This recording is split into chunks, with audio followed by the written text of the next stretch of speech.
ॐ सदाशिवसमारम्भां शङ्कराचार्यमध्यमाम् अस्मच्छ्रीगुरुपर्यन्तां वन्दे गुरुपरम्पराम्। अपवित्र पवित्रो वा सर्वावस्थाङ्गतोऽपि वा यस्मरे पुण्डरीकाक्षं सबाह्यभ्यन्तरशुचिः आवाहनम् नारायणं पद्मभवं वसिष्ठं शक्तिं च तत्पुत्रपराशरं च व्यासं शुकं गौडपदं महन्तं गोविन्दयोगेन्द्रमथास्य शिष्यम् श्रीशङ्कराचार्यमथास्य पद्मपादं च हस्तामलकं च शिष्यं तं त्रोटकं वातिककारमन्यान् अस्मद्गुरुं सन्ततमानतोऽस्मि श्रुतिस्मृतिपुराणानाम् आलयं करुणालयं नमामि भगवत्पादं शङ्करं लोकशङ्करं शङ्करं शङ्कराचार्यं केशवं बादरायणं सूत्रभाष्यकृतौ वन्दे भगवन्तो पुनः पुनः। यद्वारे निखिलानिलिम्पपरिषत् सिद्धिं विधत्ते निशम् श्रीमच्छ्रीलसितं जगद्गुरुपदं नत्वा तृप्तिं गतः। लोकाज्ञानपयोधपाटनधुरं श्रीशङ्करं शर्मदं ब्रह्मानन्द सरस्वतीं गुरुवरं ध्यायामि ज्योतिर्मयम् आवाहनं समर्पयामि श्रीगुरुचरणकमलेभ्यो आसनं समर्पयामि श्रीगुरुचरणकमलेभ्यो स्नानं समर्पयामि श्रीगुरुचरणकमलेभ्यो वस्त्रं समर्पयामि श्रीगुरुचरणकमलेभ्यो चन्दनं समर्पयामि श्रीगुरुचरणकमलेभ्यो अक्षतां समर्पयामि श्रीगुरुचरणकमलेभ्यो पुष्पं समर्पयामि श्रीगुरुचरणकमलेभ्यो धूपं समर्पयामि श्रीगुरुचरणकमलेभ्यो दीपं समर्पयामि श्रीगुरुचरणकमलेभ्यो आचमन्यं समर्पयामि श्रीगुरुचरणकमलेभ्यो नैवेद्यं समर्पयामि श्रीगुरुचरणकमलेभ्यो आचमन्यं समर्पयामि श्रीगुरुचरणकमलेभ्यो ताम्बूलं समर्पयामि श्रीगुरुचरणकमलेभ्यो श्रीफलं समर्पयामि श्रीगुरुचरणकमलेभ्यो आराधिक्यं कर्पूरगौरं करुणावतारं संसारसारं भुजगेन्द्रहारं सदा वसन्तं हृदयारविन्दे भवं भवानी सहितं नमामि। आराधिक्यं समर्पयामि श्रीगुरुचरण कमलेभ्यो नमः। आचमन्यं समर्पयामि श्रीगुरुचरण कमलेभ्यो पुष्पाञ्जलिं। गुरुर्ब्रह्मा गुरुर्विष्णु गुरुर्देवो माहेश्वरः गुरुः साक्षात् परं ब्रह्म तस्मै श्री गुरुवे नमः। अखण्डमण्डलाकारं व्याप्तं येन चराचरं तत्पदं दर्शितं येन तस्मै श्री गुरुवे नमः। श्रीब्रह्मानन्दं परमसुखदं केवलं ज्ञानमूर्तिं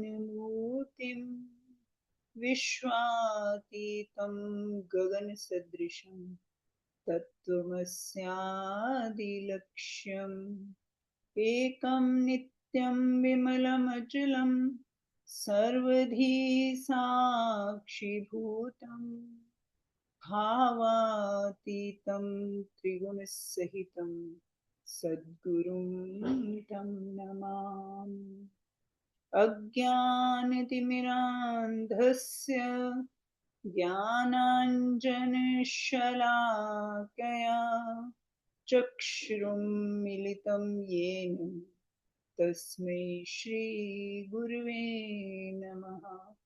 पुष्पाञ्जलिं समर्पयामि श्री गुरुचरण कमलेभ्यो।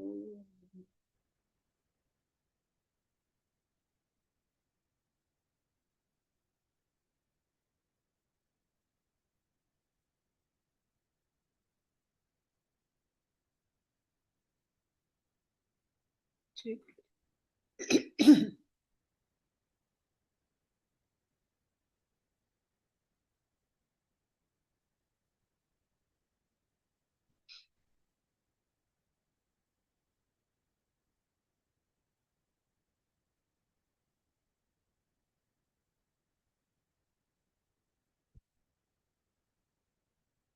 ठीक है जी। तो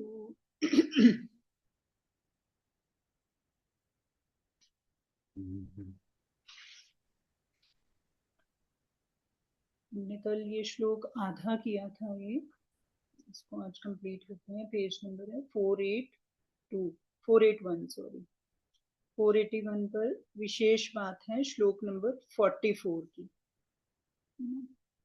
तो विशेष बात में क्या कहते हैं, ये विशेष बात इन्होंने कुछ पॉइंटर्स में दी हुई है, 2 पॉइंट में इसको दिया हुआ है विशेष बात को। तो ये क्या कहते हैं कि फर्स्ट है, योग भ्रष्ट बहुत विशेषता वाले मनुष्य का नाम है। कैसी विशेषता कि हजारों और हजारों में कोई एक सिद्धि के लिए यत्न करता है। पहले तो लोग प्रयत्न करने वाले लोग ही बहुत कम होते हैं, तो कोई एक जो होता है वो हजारों में से एक जो है सिद्धि के लिए यत्न करता है। योग में लगने वाला तथा सिद्धि के लिए यत्न करने वाला ही योग भ्रष्ट होता है। तो योग भ्रष्ट भी कौन होगा? जो सिद्धि के लिए यत्न करेगा वही तो योग भ्रष्ट हो पाएगा। तो योग में लगने वाले की बड़ी महिमा है। इस योग का जिज्ञासु भी शब्द ब्राह्मण का अतिक्रमण कर जाता है, अर्थात ऊंचे से ऊंचे ब्रह्मलोक आदि लोकों से भी उसकी अरुचि हो जाती है। जिसकी जिज्ञासु है वो भी ब्रह्म का को पार कर जाता है, उसकी अरुचि हो जाती है धीरे धीरे अभ्यास करते करते। कारण कि ब्रह्मलोक आदि सभी लोग पुनरावृत्ति हैं और वह अपुनरावृत्ति चाहता है। तो जो मोक्ष चाहता है वो दोबारा जन्म नहीं लेना चाहता, उसको कुछ रेपिटेशन नहीं चाहिए। तो ब्रह्मलोक तक सब लोग जितने भी हैं सब वापिस होने वाले हैं कर्मों के हिसाब से, तो उसको तो वो सब चाहिए ही नहीं। तो वो उनको भी पार कर जाता है, इवन जो जिज्ञासु होता है। ठीक है, उसने भी पार नहीं किया लेकिन वो ऐसा करना चाहता है। तो क्या कहते हैं कि तो उस व्यक्ति जो है उसकी बड़ी महिमा है। जब योग की जिज्ञासा मात्र होने की इतनी महिमा है तो फिर योग भ्रष्ट की कितनी महिमा होनी चाहिए। कारण कि उसके उद्देश्य में योग समता आ गई है, तभी तो वह योग भ्रष्ट हुआ। तो कुछ ना कुछ हद तक तो जो है उसको समता आ चुकी थी ऑलरेडी उसके अंदर। इस योग भ्रष्ट में महिमा योग की है, ना कि भ्रष्ट होने की। जैसे कोई आचार्य की परीक्षा में फेल हो गया तो वह क्या शास्त्री और मध्यमा की परीक्षा में पास होने वाले से नीचा होगा? नहीं। अपने लेवल पे ही तो डिसाइड करेंगे। तो वो बाकियों से तो वो बहुत अच्छा है, योग भ्रष्ट हो गया तो भी वो बाकियों से बहुत अच्छा है। ऐसे ही जो योग भ्रष्ट हो गया वह सकाम भाव से बड़े बड़े यज्ञ दान तप आदि करने वालों से नीचा नहीं होता, प्रत्युत वह श्रेष्ठ होता है। तो जो सकाम भाव से अभी तक काम करे जा रहे हैं उनसे तो वो बहुत श्रेष्ठ है। कारण कि उसका उद्देश्य जो है वो समता हो गया है। बड़े बड़े यज्ञ दान तपस्या आदि करने वालों को लोग बड़ा मानते हैं, पर वास्तव में बड़ा वही है जिसका उद्देश्य समता का है। समता का उद्देश्य वाला शब्द ब्रह्म का भी अतिक्रमण कर जाता है। इस योग भ्रष्ट के प्रसंग से साधकों को उत्साह दिलाने वाली एक बड़ी विचित्र बात मिलती है कि अगर साधक हमें तो परमात्मा की प्राप्ति ही करनी है ऐसा दृढ़ता से विचार कर लें तो वे शब्द ब्रह्म का अतिक्रमण कर जाएंगे। दूसरी बात है इसके अंदर कि यदि साधक आरंभ में समता को प्राप्त ना भी कर सके तो भी उनको अपनी रुचि या उद्देश्य समता प्राप्ति का ही रखना चाहिए। जैसे कि गोस्वामी तुलसीदास जी कहते हैं, मति अति नीच ऊंची रुचि आची, चही अमई जग जुरई ना छाची। तात्पर्य यह है कि साधक चाहे जैसा भी हो पर उसकी रुचि या उद्देश्य सदैव ऊंचा रहना चाहिए। साधक की रुचि या उद्देश्य पूर्ति की लगन जितनी तेज तीव्र होगी उतनी ही जल्दी उसके उद्देश्य की सिद्धि होगी। उद्देश्य तो ऊंचा ही रखना चाहिए। अब उसके लिए जितना प्रयत्न करेंगे उतनी जल्दी वो पूरा हो जाएगा, वो अलग बात है। नहीं प्रयत्न करेंगे तो नहीं होगा। भगवान का स्वभाव है कि वे यह नहीं देखते हैं कि साधक करता क्या है, प्रत्युत यह देखते हैं कि साधक चाहता क्या है। रीझत राम जानी जन जी की, रहती न प्रभु चित चूक किए की, करत सुरती सय बार हिए की। एक प्रज्ञा चक्षु संत रोज मंदिर में भगवत विग्रह का दर्शन करने जाया करते थे। एक दिन जब वे मंदिर गए तब किसी ने पूछ लिया, आप यहाँ किस लिए आते हैं? संत ने उत्तर दिया, दर्शन करने के लिए आता हूँ। उसने कहा कि आपको तो दिखाई ही नहीं देता। संत बोले, मुझे दिखाई नहीं देता तो क्या भगवान को भी दिखाई नहीं देता? मैं उन्हें नहीं देखता पर वे तो मुझे देखते हैं, बस इसी से मेरा काम बन जाएगा। वो मन के भाव से जो है काम बन जाता है। इसी तरह हम समता को प्राप्त भले ही ना कर सकें फिर भी हमारी रुचि या उद्देश्य समता का ही रहना चाहिए, जिसको भगवान देखते ही हैं, अतः हमारा काम जरूर बन जाएगा।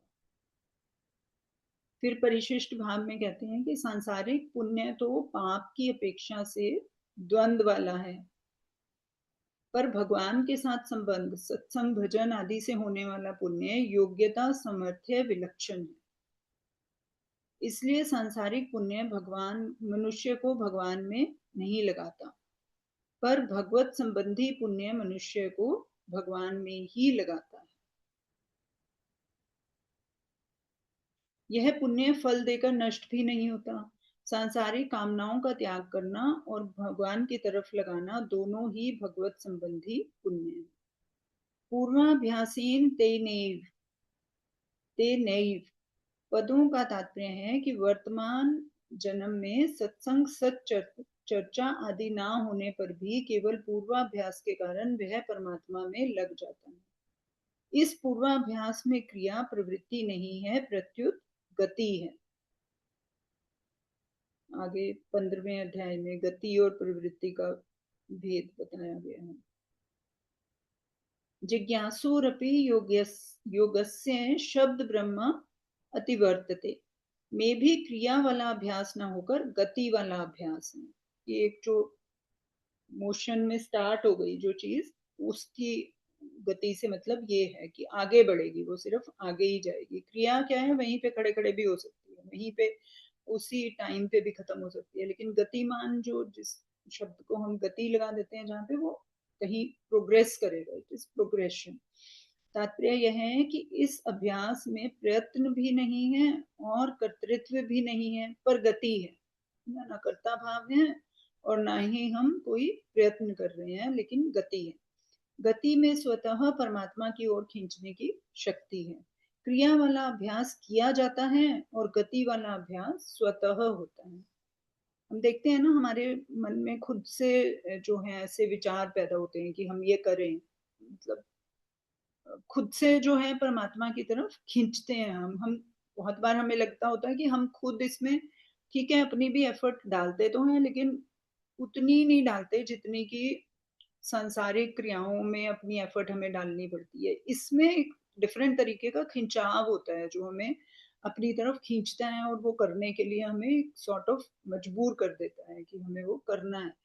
ऐसा अंदर मन में भाव आते हैं कि हमें ये समझना है, हमें ये सत्संग करना है, हमें ये इस पर्टिकुलर पूजा में जाना है, या जो भी, मतलब जो भी जब भाव आता है, तो इस तरह के भाव अपने आप से आते हैं। तो वो जब आते हैं, आते सबके मन में है, जो कर रहे हैं उनके भी आते हैं और जो नहीं कर रहे हैं उनके भी आते हैं, लेकिन जो नहीं कर रहे हैं वो क्या है, वो उन भावों को जो है कोई तूल नहीं देते, उनको दबा देते हैं, उनको इग्नोर कर देते हैं। सांसारिक जो काम होता है उसकी अपेक्षा उसको महत्व ना देकर, सांसारिक उस समय उस चीज को ज्यादा महत्व देकर वो वाला चूज कर लेते हैं, because always there are choices.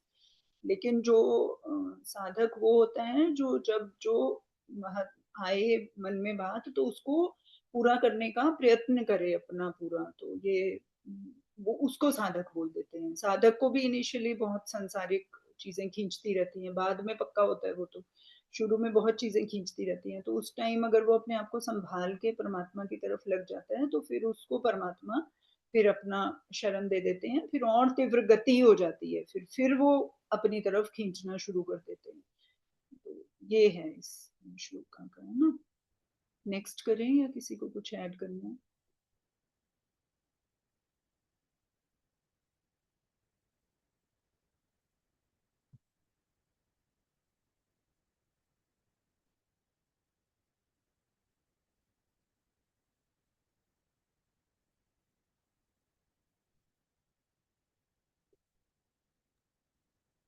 चलिए जी, आगे चलिए। हाँ जी, आगे चले ना। हाँ जी। नेक्स्ट है 45। तो श्रीमान के घर में जन्म लेने के बाद जब वह योग भ्रष्ट परमात्मा की तरफ खींचता है, तब उसकी क्या दशा होती है। श्रीमान के घर में जन्म ले लिया जहाँ पे सुख सुविधा पूरी है, किसी तरह का कोई स्ट्रगल नहीं है मेजर लाइफ में, तो फिर अब उसके साथ क्या होता है। अब वो परमात्मा की तरफ खींचना शुरू हो जाता है जब बाकी सब बेसिक्स नीड्स पूरी हो जाती हैं। तो उसकी क्या दशा होती है, यह आगे के श्लोक में बताते हैं। क्या बोलते हैं, यत्नाद्यतमानस्तु योगी संशुद्ध किल्बिषः अनेक जन्म संसिद्धस्ततो याति परां गतिम्। तो क्या कहते हैं, तू योगी प्रयत्नात् यतमान, परंतु जो योगी प्रयत्न पूर्वक यत्न करता है और संशुद्ध किल्बिषः, और जिसके सारे पाप नष्ट हो गए हैं। यत्न करते करते क्या है, जो पहले के जो भी इम्प्रेशंस थे, पाप उन्हीं को बोला जाता है। पाप इज इन जनरल भगवत प्राप्ति के रास्ते में पाप वर्ड उसके लिए यूज किया जाता है। जो भी कार्य है, जो भी विचार, जो भी व्यक्ति वस्तु परिस्थिति हमें परमात्मा प्राप्ति से हमारा जो है लक्ष्य भटकाती है, दैट इज पाप, है ना। तो जिसके सारे पाप नष्ट हो गए हैं, उसको कोई भी चीज जो है भगवत प्राप्ति के मार्ग से नहीं भटका पा रही है, ना कोई व्यक्ति वस्तु, ना ही कोई परिस्थिति। उसका लक्ष्य बिल्कुल जो है स्ट्रेट है कि मुझे परमात्मा को प्राप्त करना है। अनेक जन्म संसिद्धि, जो अनेक जन्मों से सिद्ध हुआ है वह योगी ततः पराम गतिम याति, फिर परम गति को प्राप्त हो जाता है। तो वो पहले जन्मों में वो प्रयत्न कर चुका है, अब श्रीमान के घर में जन्म ले लिया उसने, और अब उसको कोई चीज भटका नहीं सकती है, क्योंकि पहले से ही वो तो रेडी था। तो इस जन्म में जो है वो फिर परम गति को प्राप्त हो जाता है। इसकी व्याख्या क्या है? वैराग्यवान योग भ्रष्ट तो तत्वज्ञ जीवन मुक्त योगियों के कुल में जन्म लेने और वहां विशेषता से यत्न करने के कारण सुगमता से परमात्मा को प्राप्त हो जाता है ना। जो वैराग्यवान था वो बताया ना, वो तो जन्मी योगियों के घर में लेता है, ज्ञानी, जहाँ ज्ञान चर्चा होती है, जहाँ ऑलरेडी सब जीवन मुक्ति है, तो वहां जन्म लेता है वो तो। और विशेषता से यत्न करता है, वहां पे तो कोई कुछ खींचने के लिए कोई चीज होती ही नहीं है उसके लिए, तो वो थोड़ा सा यत्न करता है और सुगमता से जो है परमात्मा को प्राप्त कर लेता है वो। लेकिन श्रीमानों के घर में जन्म लेने वाला योग भ्रष्ट परमात्मा को कैसे प्राप्त करता है, इसका वर्णन इस श्लोक में करते हैं। तू इस पद का तात्पर्य है कि योग का जिज्ञासु भी जब वेदों में कहे हुए सकाम कर्मों का अतिक्रमण कर जाता है, उनसे ऊंचा उठ जाता है, तब जो योग में लगा हुआ है और तत्परता से यत्न करता है वह वेदों से ऊंचा उठ जाए और परम गति को प्राप्त हो जाए, इसमें तो संदेह ही क्या है। वो कह रहे हैं जब जिज्ञासु भी ये अचीव कर सकता है, तो फिर जो योग में पहले से ही लगा हुआ था वो तो क्यों नहीं करेगा, वो तो अवश्य ही कर जाएगा। योगी जो परमात्मा तत्व को समता को चाहता है और राग द्वेष हर्ष शोक आदि द्वंद्वों में नहीं फंसता, वह योगी है, जिसके द्वंद्व समाप्त हो गए हैं। प्रयत्नाद्य तमान तमानस्तु, हाँ तमान, प्रयत्न पूर्वक यत्न करने का तात्पर्य है कि उसके भीतर परमात्मा की तरफ चलने की जो उत्कंठा है, लगन है, उत्साह है, तत्परता है, वह दिन प्रतिदिन बढ़ती ही रहती है। साधन में उसकी निरंतर सजगता रहती है, वो अपने साधन के प्रति हमेशा सजग रहता है कि कोई चूक ना हो जाए उसकी साधना में। श्रीमान के घर में जन्म लेने वाला योग भ्रष्ट पूर्वाभ्यास के कारण परमात्मा की तरफ खींचता है और वर्तमान में भोगों के संग से संसार की तरफ खींचता है। अब क्या है कि उसने तो नॉर्मल संसारी के घर में जन्म लिया है, तो भोग भी है वहां पे, तो भोगों के कारण वो संसार की तरफ खींचता है। अगर वह प्रयत्न पूर्वक शूरवीरता से भोगों का त्याग कर दे, तो फिर परमात्मा को प्राप्त कर लेगा, उसको थोड़ी एफर्ट करनी पड़ेगी। कारण कि जब योग का जिज्ञासु भी शब्द ब्रह्म का अतिक्रमण कर जाता है, तो फिर जो तत्परता से साधन में लग जाता है उसका तो कहना ही क्या। जैसे निषिद्ध आचरण में लगा हुआ पुरुष एक बार चोट खाने पर फिर विशेष जोर से परमात्मा में लग जाता है, ऐसे ही योग भ्रष्ट भी श्रीमानों के घर में जन्म लेने पर विशेष जोर से परमात्मा में लग जाता है।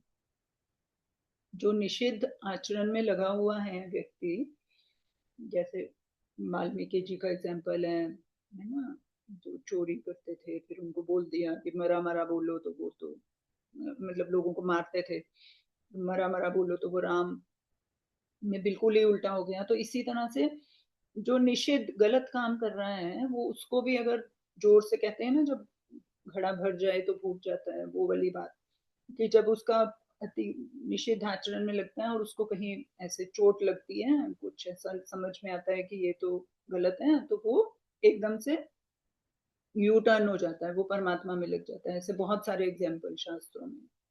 तो कह रहे हैं तो फिर जो योग भ्रष्ट हुआ है, जो श्रीमान के घर में है, उसको तो ऑलरेडी सब कुछ प्राप्त है, और फिर क्या कहते हैं, उसमें पहले के पूर्व संस्कार भी हैं, तो फिर उसको थोड़ा सा एफर्ट करने पर वो जो है परमात्मा में लग जाएगा। फिर कह रहे हैं संशुद्ध किलबिशः, उसके अंतःकरण के सब दोष सब पाप नष्ट हो गए हैं, अर्थात परमात्मा की तरफ लगन होने से उसके भीतर भोग संग्रह मान बढ़ाई आदि की इच्छा सर्वथा मिट गई। जो प्रयत्न पूर्वक यत्न करता है उसके प्रयत्न से ही मालूम होता है कि उसके सब पाप नष्ट हो चुके हैं। तो जब हमें दूसरे के पहले भी आया था ना कि ज्ञानी के लक्षण क्या है, तो जो दिख जाता है, वो पता चल जाता है कि कौन प्रयत्न पूर्वक यत्न कर रहा है, अपना जो है मन और जो भी उसके पास साधन सामग्री है उसको पूरे को यूज कर रहा है अपने स्पिरिचुअल एवोल्यूशन के लिए। तो सभी ये बोलते हैं कि जो हमारे को ये सांसारिक जितनी भी मिली होती है मटेरियल एबंडेंस, वो इसीलिए मिली होती है कि हम इससे अपने स्पिरिचुअल गोल को जल्दी से सिद्ध कर सकें। जिसके पास स्पिरिचुअल मटेरियल अबंडेंस नहीं होगी वो तो बेचारा यही खाने छुटाने में ही लगा रहेगा ना, घर शेल्टर ना, वही जो बेसिक नीड्स होती हैं, रोटी कपड़ा और मकान, उसी में लगा रहेगा। तो जिसको ये मिली होती हैं प्रचुर मात्रा में, उसको इसीलिए मिली होती हैं कि उसको इनके लिए यत्न ना करना पड़े और वो स्पिरिचुअल पाथ पे चल ले। लेकिन हम संसार में उल्टा करते हैं, जिसको जितना मिलता है वो उससे और ज्यादा लेने की कोशिश करता है, जैसे यहीं पे सब रहना है परमानेंटली। तो यहाँ तो रहना नहीं है, इसको तो छोड़ना है। तो बेसिक अगर हमारी रिक्वायरमेंट्स पूरी हैं तो फिर हमें जोर शोर से जो है परमात्मा प्राप्ति के लिए लग जाना चाहिए। अनेक जन्म संसिद्धि, पहले मनुष्य जन्म में योग के लिए यत्न करने से शुद्धि हुई, फिर अंत समय में योग से विचलित होकर स्वर्ग आदि लोकों में गया तथा वहां भोगों में अरुचि होने से शुद्धि हुई। ना वहां जाकर अगर भोग भोगने लग जाएंगे तो वहां फिर अशुद्ध हो जाएंगे, लेकिन वहां पर भी भोगों में अरुचि थी तो वहां भी एक तरीके से शुद्धि हो गई। और फिर शुद्ध श्रीमानों के घर में जन्म लेकर परमात्मा प्राप्ति के लिए तत्काल पूर्वक यत्न करने से फिर से शुद्धि हो गई। इस प्रकार 3 जन्मों में शुद्ध होना है उसके लिए एक तरीके से। तो ये अनेक जन्म संसिद्धि होना है। ततो याति पराम गति, इसलिए वह परम गति को प्राप्त हो जाता है। तात्पर्य है कि जिसको प्राप्त होने पर उससे बढ़कर कोई भी लाभ मानने में नहीं आता, और जिसमें स्थित होने पर भयंकर से भयंकर दुख भी विचलित नहीं कर सकते, ऐसे आत्यंतिक सुख को वह प्राप्त हो जाता है। फिर मार्मिक बात है, वास्तव में देखा जाए तो मनुष्य मात्र अनेक जन्म संसिद्धि है। कारण कि इस मनुष्य शरीर के पहले अगर वह स्वर्ग आदि लोकों में गया तो वहां शुभ कर्मों का फल भोगने से उसके स्वर्ग प्राप्त पुण्य समाप्त हो गए और वह पुण्यों से शुद्ध हो गया। इसके अंडर पेज में लिखा है,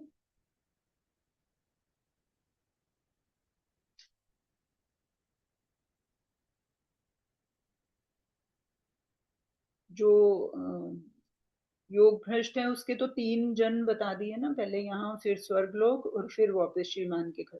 और ऐसे ही जो वैराग्यवान योग भ्रष्ट था उसकी 2 ही लेवल पे 2 ही जन्म में शुद्धि हो गई। एक तो यहाँ पे हुई और फिर स्वर्ग में जाना नहीं पड़ा उसको, और फिर सीधा जो है ज्ञानियों के घर में आ गया। तो इस तरह से वहां पर उसने अपना जो पाठ था वो पूरा कर लिया। फिर ये कह रहे हैं,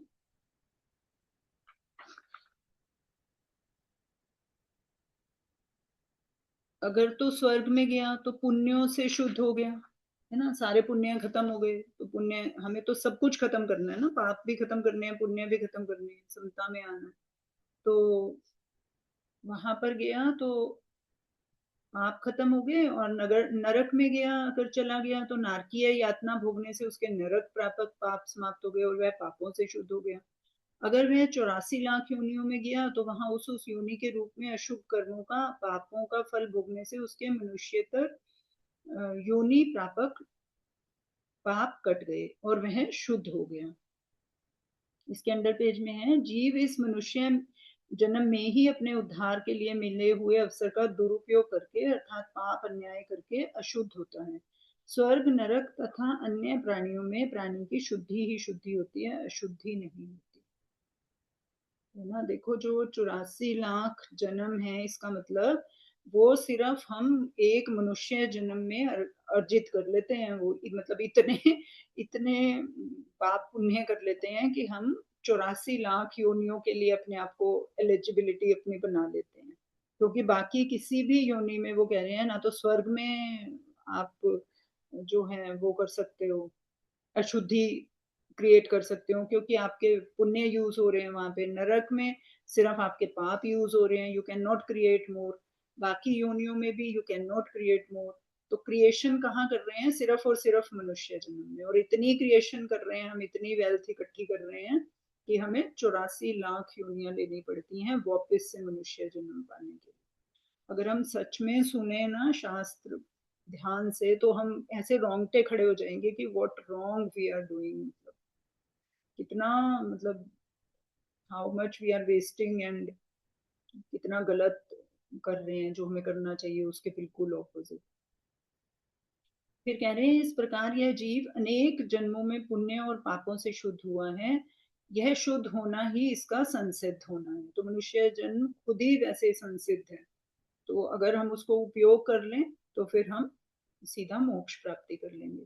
दूसरी बात, मनुष्य मात्र प्रयत्न पूर्वक यत्न करके परम गति को प्राप्त कर सकता है, अपना कल्याण कर सकता है, कारण कि भगवान ने यह अंतिम जन्म इस मनुष्य को केवल अपना कल्याण करने के लिए ही दिया है।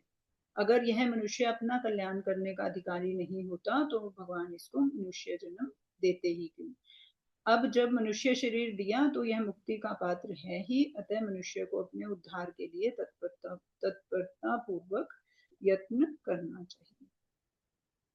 ठीक है जी। वैसे तो कितनी स्ट्रेंज बात है कि इतनी कहानी कर दी कि ये जन्म होगा, फिर स्वर्ग में जाएगा, फिर वापस आएगा, फिर ऐसा होगा, फिर वैसा होगा। क्यों? क्योंकि सिर्फ अर्जुन को ये नहीं डाइजेस्ट हो रहा कि मैं जो हूँ मैं करता हूँ। ये तो भगवान ने पहले ही बोल दिया कि तुम तो करता ही नहीं हो, तुम जो बॉडी नष्ट होने वाली है और जो जीव है वो करता है, तो किसका आना और किसका जाना? कुछ हो ही नहीं रहा है, that he is already clear. But like us, like normal beings, Arjun को ये बात डाइजेस्ट ही नहीं हो रही है कि अकर्ता नाम की चीज भी कोई हो सकती है ना। उसको तो जो दिख रहा है शरीर उसी का समझ में आ रहा है कि इसका क्या होगा फिर, ये बताओ। और या जीवात्मा भी मान लिया उसने, तो जीवात्मा को भी वो करता ही मान रहा है अभी तक भी। अभी तक भी उसको नहीं समझ में आ रही है कि जीवात्मा जो है वो अकर्ता है, अभी वो इस बात को नहीं डाइजेस्ट कर पाया। देखो, भगवान के साथ रह के और इतना समझाने के बाद भी नहीं कर पाया, तो हमारी तो फिर बात ही क्या है। तो भगवान को इतने सारे ये एग्जाम्पल, जैसे अब इलेक्ट्रिसिटी बल्ब में जा रही है या हीटर में जा रही है तो किसी तरह से मैनिफेस्ट हो रही है।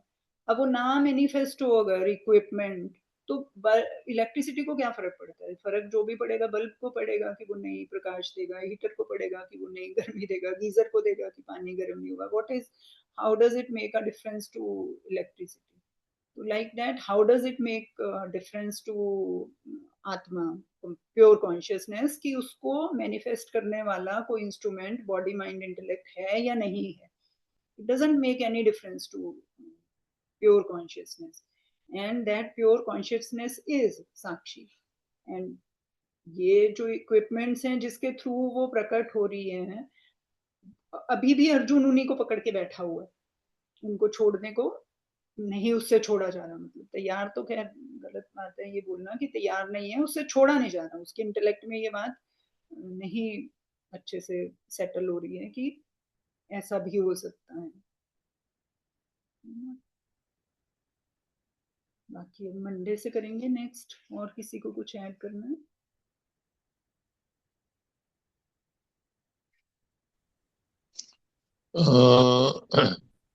मैं जैसे करता है, हम्म।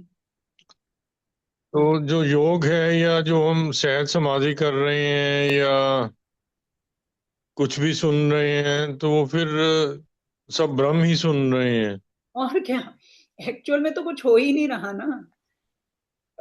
at the level of hmm. pure consciousness, so nothing is happening. You and me are not there. No voice is there, no talk is there, nothing is happening. It is achal, क्या जो भी words हैं उसमें, है ना, अचल निष्क्रिय अटल निष्क्रिय। निष्क्रिय, यस निष्क्रिय, nothing is happening because there is no place for anything. Then what is, ये क्या है फिर? ये सब जो हमें दिख रहा है प्रोजेक्शन है, snake on the rope again, है ना। जैसे कोई क्रिस्टल है, क्रिस्टल के आगे हम ब्लू क्लोथ लेकर आ गए तो क्रिस्टल ब्लू रंग का हो जाएगा, रेड लेके आ गए तो रेड हो जाएगा, कोई भी कलर ले आएंगे वो वैसा हो जाएगा। तो it is that projection which is in front of that this thing. अब इसमें भी आगे बहुत डिटेल्स हैं कि प्रोजेक्शन में भी ना कई बार क्या होता है, जैसे दूध से दही बन जाए तो दूध का अस्तित्व खत्म हो जाता है ना, अपना अस्तित्व खो देता है। अगर कुछ प्रोजेक्ट होता है, कुछ और चीज रियल की जगह कुछ और चीज दिखती है या बनती है तो अपना अस्तित्व खो देती है। मिट्टी से घड़ा बन गया तो मिट्टी इज सॉर्ट ऑफ मॉडिफाइड। इसलिए ये वाला एग्जांपल दिया जाता है rake and rope and snake का, कि उसमें कुछ हो ही नहीं रहा। It is only a delusion, delusion in the mind of what who seeing. अब now this delusion, where is this delusion? This delusion is also in the mind of we। वो जनक महाराज वाली है ना स्टोरी कि अष्टावक्र से पूछते हैं कि क्या सच है, मैं जो सपना ले रहा था जिसमें मैं बिल्कुल गरीब हो गया था, भीख मांग के खा रहा था, या फिर ये कि मैं राजा हूं। तो वो कहता है दोनों ही झूठ हैं, दोनों ही सपना है। वो भी सपना था, ये भी सपना है। एंड ही एड्स कि मोर the stage when you don't know anything, that is also unreal. The real is the fourth stage, Turyavastha, which is Sakshi of all three. Then he gives Ashtavakra Gita. तो वो उसको पाना और उसमें establish होना, उसके लिए हम ये सब कर रहे हैं। अदरवाइज तो है ही नहीं ना कुछ भी। पहले हम हटाएंगे आवरण को तभी तो पीछे जाएंगे। ये है। इसमें बात ये है कि अर्जुन को भी नहीं समझ में आ रही, तो अगर हमें भी टाइम लग रहा है it is not something to be like guilty of.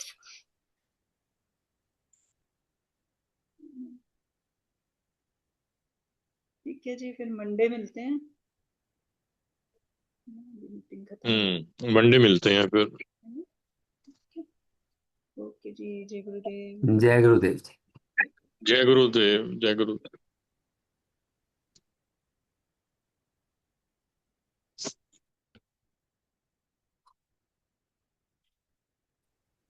जय गुरुदेव।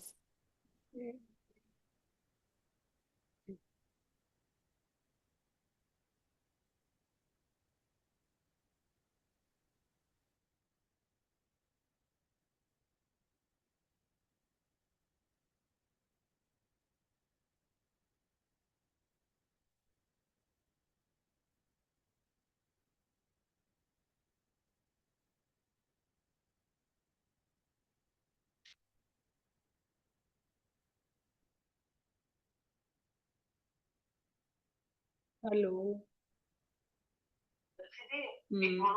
पासवर्ड इधर दोबारा भेज देगी। मैं आज ज्वाइन करा तो ज्वाइन ही नहीं हुआ जब तक तुमने लेटर नहीं किया।